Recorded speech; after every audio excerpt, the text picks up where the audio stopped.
leave their tracks on the very wet stages. It was either wet, very wet, or extremely wet indeed over the course of the 9 stages today, and a lot of the drivers were amazed at the tracks they were finding in the road. Well, Carlos Sainz heading them off. Colin McRae's rally, I'm afraid, was not to last long. He dropped 7 seconds with a small problem on stage 1, a driving error. And he was then fastest on stage 2 and stage 3, holding the early lead of the event.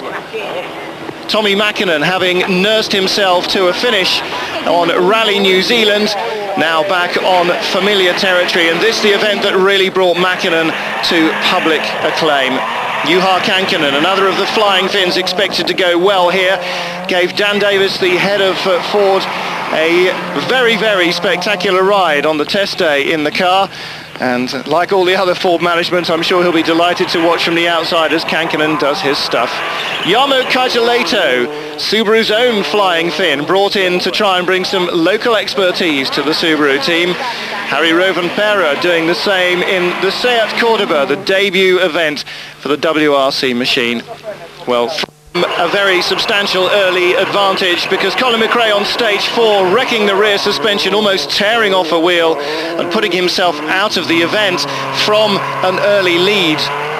Well, again, the Rally Finland taking a very high toll. McRae just one of 30 drivers from the 116 that started the event to retire during the course of the day. Very, very slippery conditions here with Carlos Sainz and Luis Moya. And tyre choice really absolutely critical on this event on day 1. You can see how hard the car is struggling for grip in these conditions. Raining very hard. I beg your pardon, Colin McRae, he can't have been going that badly. Marcus Grunholm at one stage said he thought he had broken something on the car because it was handling so badly. It was only later that they realised, comparing notes with their teammates, that it was just that the conditions were so slithery underfoot. Didier Auriol also flying for Toyota. Strange noises underneath the car, he thought, on stage 2. Definitely not the engine, he said to the team. And sure enough, on stage 3 he lost 5th gear and he was without it for the rest of the leg. The gearbox has been changed overnight. It's on stage 7, but he takes 6 seconds out of the Spaniard on stage 8 at 16.3 kilometers, the second longest on the first leg. So Sainz dropping from 2 seconds in arrears to 9 seconds in arrears in those 2 stages. But he still holds second place on the overnight leaderboard. The Spaniard never a man to give up. Juha Kankkunen, the Flying Finn, one of 2 in the Ford camp, because Ari Vatanen is also entered in a Ford Escort. 3rd overall at the end of day 1. Fastest on stage 1 and in top 6 times in all the others. Marcus Grunholm setting the fastest time of all on stage 7. A mighty impressive run, even though it was only a 7-kilometer stage. Didier Auriol, new shock absorbers exactly like the old ones, transformed the car for him. And Richard Burns, 4th, 5th or 6th quickest on every stage during the day. With all this rain, he says it's just like England, only with jumps. On the leaderboard to Tommy Mäkinen. And this spectator stage, the last one of the day, giving large crowds a very good chance to see the cars at close quarters, and a very difficult stage indeed, this one. Very mixed conditions, as you can see. Starts on gravel and largely through a housing estate. And this is the sort of display stage, Mickey Mouse stage if you like, that can be so good for the crews in terms of public exposure, but potentially so damaging. 1.69 kilometers. And the target time around 1 minute and 40 seconds. Carlos Sainz first to go. At this stage, 8.2 down on rally leader Tommy Mäkinen in the Mitsubishi.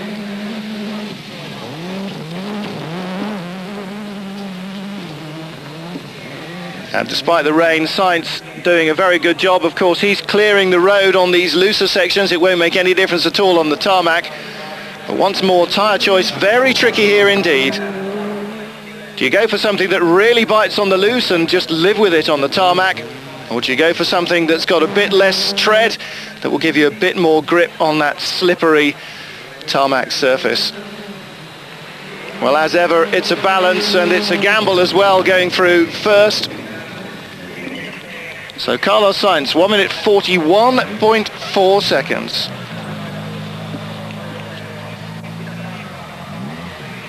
Luis Moya handing out the road book to get his time.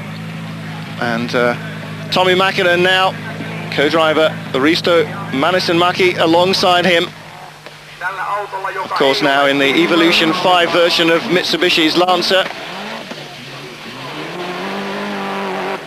Mäkinen really looking to dominate this event.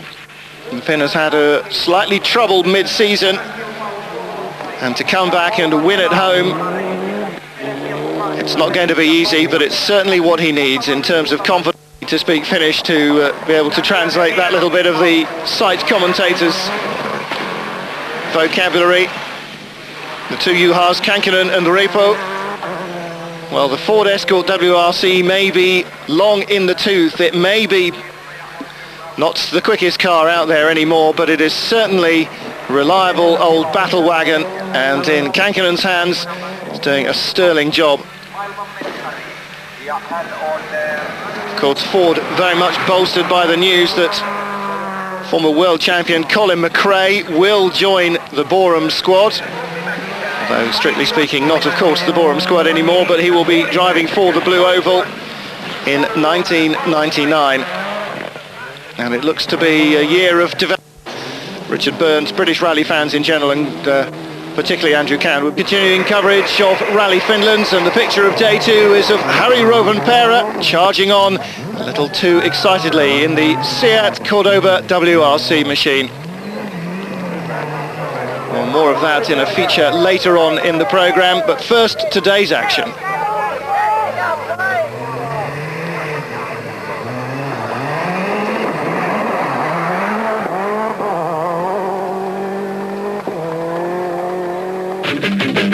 Stage 2 and 3 on leg 1 before ripping the back corner off the car on stage 4 and effectively finishing any race. And after the first segment of stages on day 2, it was Marcus Grönholm who was in charge. Juha Kankkunen in the Ford. Well, he was trying his very best to match the pace of his countryman. Tommi Mäkinen leading and Grönholm in third place ahead of him. Tommy's driving very fast, said Juha Kankkunen. I just can't go any quicker. Either the driver's too old or the car is. Well, we know that Ford are apt to replace the car next year with the brand new Focus. They've got no plans to do such a drastic act with the 4 times world champion.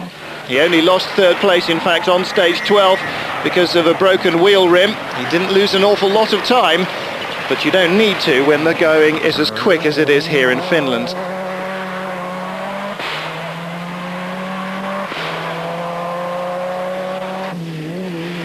Carlos Sainz was running relatively trouble-free. It seems it may well be Didier Auriol's turn to have trouble yet again this season. He had quite a large off on the second stage of the morning, stage 11. He damaged the car, but held on to 5th place overall. There's the damage evidenced at the rear. According to Ari Vatanen, the ditch that Auriol had been off in looked as though somebody had worked on it for half a day with a bulldozer. Again, the Finn quotable as ever. Well, it's not all about Toyota in the top half dozen, because Britain's Richard Burns is in there. He spun and lost some 20 seconds in the morning's first test, stage 10. He was just 8 seconds behind teammate Mäkinen on stage 12. And that's a little surprising, he said. Harry Rovanperä learning fast, especially about tyre choices on the new car. Lost his brakes at the end of stage 11.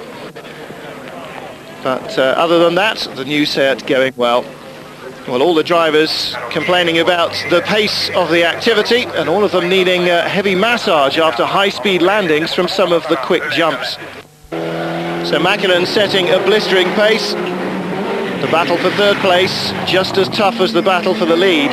Finn Marcus Grönholm apparently found his extra pace on stage 12, a brand new one, by seeing where the others had braked and then braking a little later. Brave man, Marcus. Well, the tactic worked for him. He went through the 30 kilometres, 8.9 seconds quicker than anyone else. And that helped him stay ahead of Juha Kankkunen, at least temporarily. Kankkunen was fastest on the next stage, stage 13. It's the road I used to go to my father-in-law's house, he said. Didier Auriol damaged to some guard after a heavy landing and needed physio on his neck after the same thump. He lost 3 seconds on stage 14. He said, "My notes just don't fit."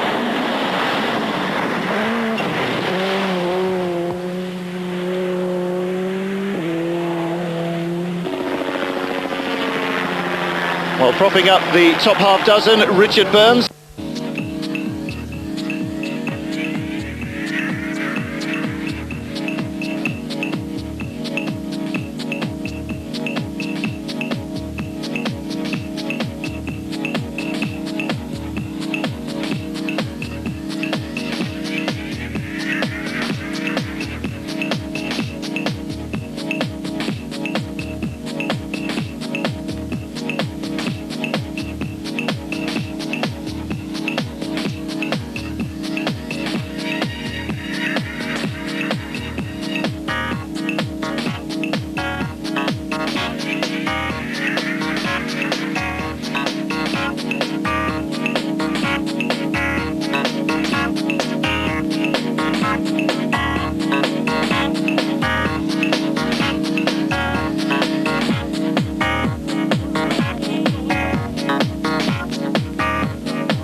So the battle with Kankkunen effectively over, and Marcus Grönholm with that second blow to his efforts during the day, chopping right down the order.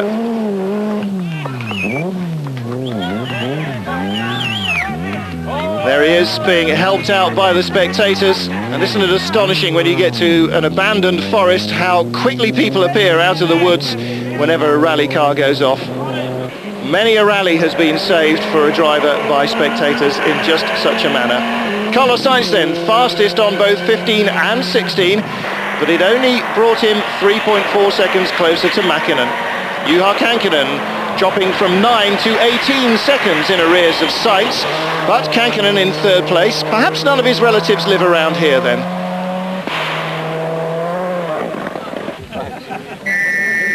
Finns waiting for the next car to arrive, and it's Didier Auriol still in the fight and now up to fourth place after Grönholm's problems, but Auriol is 57 seconds behind Juha Kankkunen in third.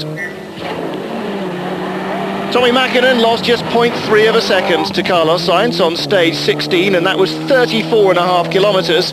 He hit a rock but got away scot-free. His new Michelin tyres extremely good, he says, and he's holding his lead. Well, Mäkinen, the first man on the road, occasionally meeting spectators, and on one occasion on Friday, a dog in the middle of the stage. And he put out a public appeal after the first evening to spectators to please pay attention when the zero course car had been through. I'm on stage 17. Didier Auriol chasing hard in fourth place, but Sainz holding on to second, and comfortably clear, at the moment at least, of Juha Kankkunen. Kankkunen in third place. Juha Repo, his co-driver, complaining. He says, Juha was driving so fast that I had trouble holding on to the notes on some of the jumps. Plan for the final day, look at the weather, and then push.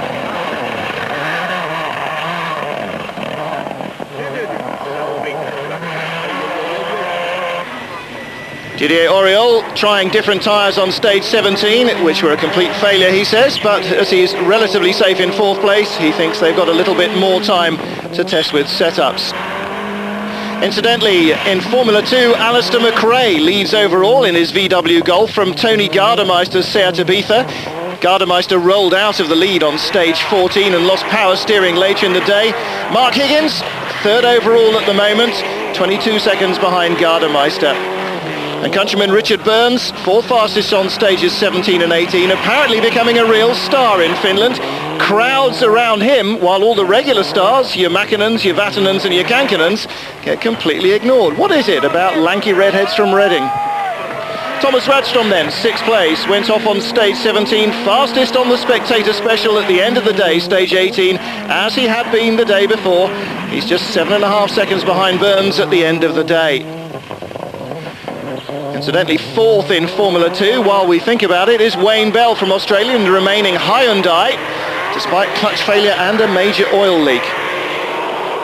Here is Jorma-Kaita Leito, 12th overnight. He's climbed to 8th during the day in his second ever event in the Subaru, having won the Manta Rally last time out.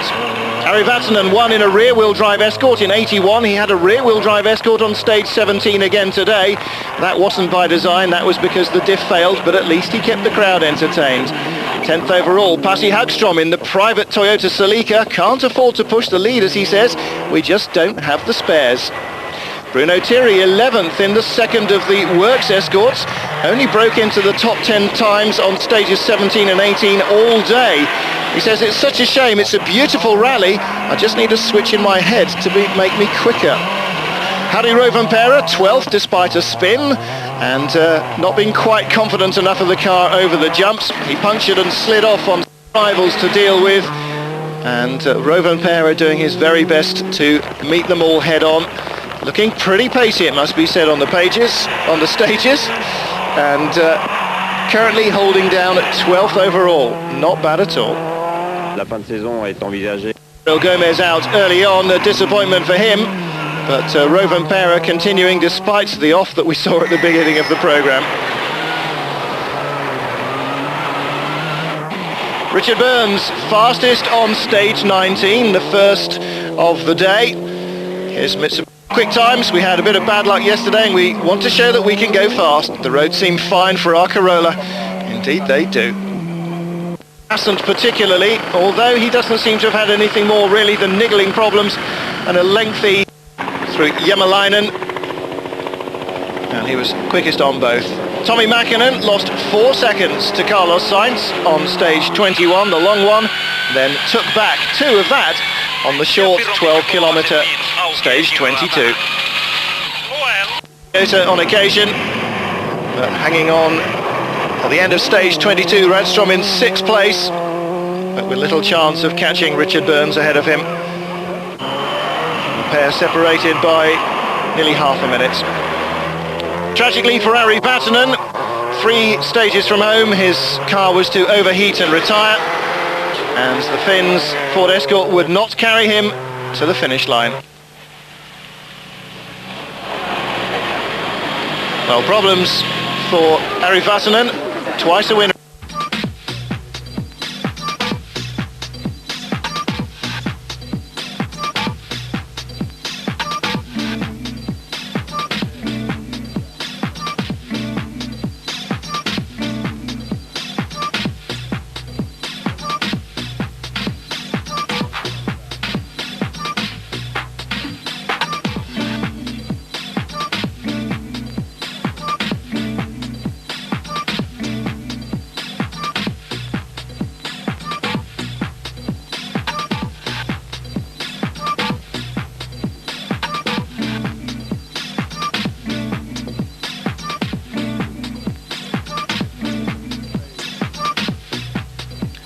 We'll be back with more from Rally Finland in just a moment. Stay with us. 2-1 by the SBG Sport Volkswagen Golf GTI of Alistair McRae, 13th overall, winning F2 from Tony Gardemeister's Seat Ibiza GTI, 14th overall and 2nd in F2. Mark Higgins was 3rd in the Group N Nissan Almera, 15th overall, but Wayne Bell's Hyundai also retired, like Kenneth Ericsson's. It had an engine failure just 3 stages from home from 4th in the category.